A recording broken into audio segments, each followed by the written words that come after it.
ദർശനം നടത്തി സുരക്ഷിതമായി മടങ്ങുന്നതിനും ആവശ്യമായ സംവിധാനങ്ങൾ വിപുലപ്പെടുത്തേണ്ടതുണ്ട്. അതിനു വേണ്ടത് ബഹുമുഖമായ ഇടപെടലുകളാണ്. ഗതാഗത സംവിധാനങ്ങൾ മുതൽ വെർച്വൽ കണക്ടിവിറ്റി വരെ അതിനായി ഉപയോഗപ്പെടുത്തണം. നൂതന ഗതാഗത സൗകര്യങ്ങൾ ഒരുങ്ങണം. ഭാഷാഭേദമന്യേ അയ്യപ്പ ഭക്തർക്ക് വിവരങ്ങൾ ലഭ്യമാക്കുന്നതിനും രജിസ്ട്രേഷൻ നടത്തുന്നതിനുമുള്ള പോർട്ടലുകളും ഹെൽപ്പ് ഡെസ്കുകളും ഉണ്ടാകണം. ഇക്കാര്യത്തിലൊക്കെ ദേവസ്വം ബോർഡും സർക്കാരും ശ്രദ്ധ വെക്കുമ്പോൾ അതിനെ ദുർവ്യാഖ്യാനം ചെയ്ത് ഭിന്നിപ്പുണ്ടാക്കാൻ ചിലർ ശ്രമിക്കുന്നുണ്ടാവാം. അത് ശബരിമലയുടെ താല്പര്യത്തിലല്ല, ഭക്തജനങ്ങളുടെ താല്പര്യത്തിലുമല്ല. തിരുവിതാംകൂർ ദേവസ്വം ബോർഡിൻ്റെ കഴിഞ്ഞ 75 വർഷക്കാലത്തെ പ്രവർത്തനങ്ങൾ ഉൾക്കൊള്ളുന്ന ചരിത്ര പ്രദർശനവും ശബരിമലയുമായി ബന്ധപ്പെട്ട കലാരൂപങ്ങളുടെയും മറ്റ് കേരളീയ കലാരൂപങ്ങളുടെയും പ്രദർശനങ്ങളും ഈ സംഗമത്തിൻ്റെ ഭാഗമായി ഏർപ്പെടുത്തിയിട്ടുണ്ട്. അതിലൂടെ ശബരിമലയുടെ ഖ്യാതിയും തിരുവിതാംകൂർ ദേവസ്വം ബോർഡിൻ്റെ മാതൃകാപരമായ പ്രവർത്തനങ്ങളും മാത്രമല്ല കേരളത്തിൻ്റെ സവിശേഷതകളും ലോകമെമ്പാടും എത്തിച്ചേരും. ഇത്ര കാലവുമില്ലാത്ത ഈ സംഗമം ഇപ്പോൾ എന്തുകൊണ്ടാണ് എന്നാണ് ചിലർ ചോദിക്കുന്നത്. മാറുന്ന കാലത്തിനനുസരിച്ച് തീർത്ഥാടക പ്രവാഹം വർദ്ധിക്കുമ്പോൾ അത് ആവശ്യപ്പെടുന്ന രീതിയിൽ ഉയർന്ന് ചിന്തിക്കേണ്ടതുകൊണ്ട് എന്നതാണ് ആ ചോദ്യത്തിനുള്ള ഉത്തരം. ചിലർ ഇത് തടയാൻ കോടതിയിൽ വരെ പോയി എന്നത് ഖേദകരമാണ്. അയ്യപ്പനോടുള്ള ഭക്തിയോ വനപരിപാലനത്തിലുള്ള താല്പര്യമോ വിശ്വാസപരമായ ശുദ്ധിയോ ഒന്നുമല്ല അവരെ ഇതിനൊക്കെ പ്രേരിപ്പിക്കുന്നത്. ഇത് ആർക്കാണ് അറിഞ്ഞുകൂടാത്തത്? ക്ഷേത്രഭരണം വിശ്വാസികൾക്ക് വിട്ടുകൊടുത്ത് സർക്കാർ പിന്മാറണം എന്ന ഒരു വാദം ചിലർ ഉയർത്തുന്നുണ്ട്. വിശ്വാസികളുടെ കൈകളിൽ തന്നെ ആയിരുന്നല്ലോ പണ്ട് ക്ഷേത്രങ്ങൾ ഉണ്ടായിരുന്നത്. ആരും നോക്കാനില്ലാതെ അതൊക്കെ മിക്കവാറും നാശോന്മുഖമാകുന്ന നില വന്നപ്പോഴാണ് ദേവസ്വം ബോർഡ് ഉണ്ടാവണമെന്ന, സർക്കാർ ഇടപെടലുണ്ടാകണമെന്ന ആവശ്യം വിശ്വാസി സമൂഹത്തിൽ നിന്ന് തന്നെ ഉയർന്നു വന്നത്. അങ്ങനെയാണ് ബോർഡുകളും മറ്റ് ഭരണ സംവിധാനങ്ങളും നിലവിൽ വന്നത്. അതോടെ തകർച്ചയിലായ ഒരുപാട് ക്ഷേത്രങ്ങളാണ് ഉദ്ധരിക്കപ്പെട്ടത്.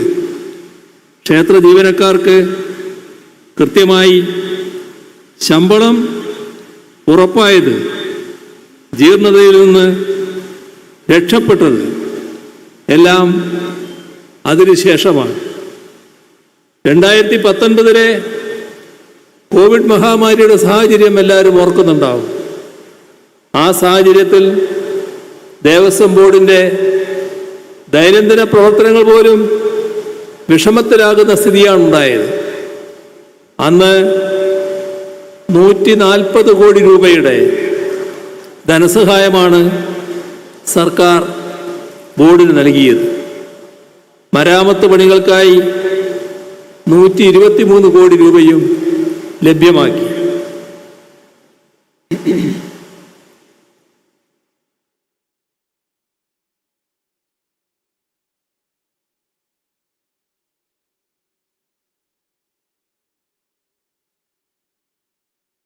ഇത്തരം സത്യങ്ങൾ പലരും കണ്ടില്ലെന്നടിക്കുന്നു.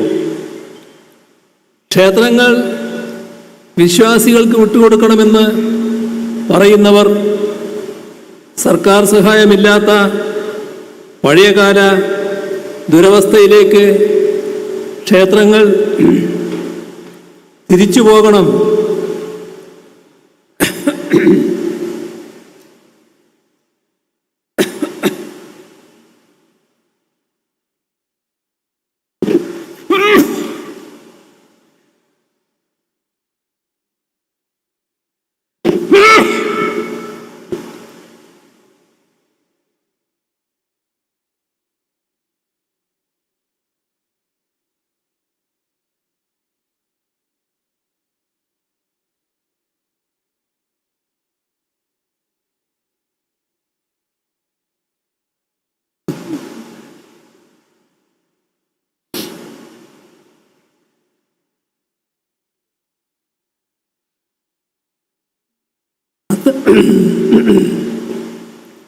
അത്തരമൊരു തിരിച്ചുപോക്കാണോ അവരാഗ്രഹിക്കുന്നത് എന്ന് അവരോട് തന്നെ തിരിച്ചു ചോദിക്കേണ്ടതായിട്ടുണ്ട്. ദേവസ്വം ബോർഡിൻ്റെ വരുമാനം സർക്കാർ കൈക്കലാക്കുന്നുവെന്ന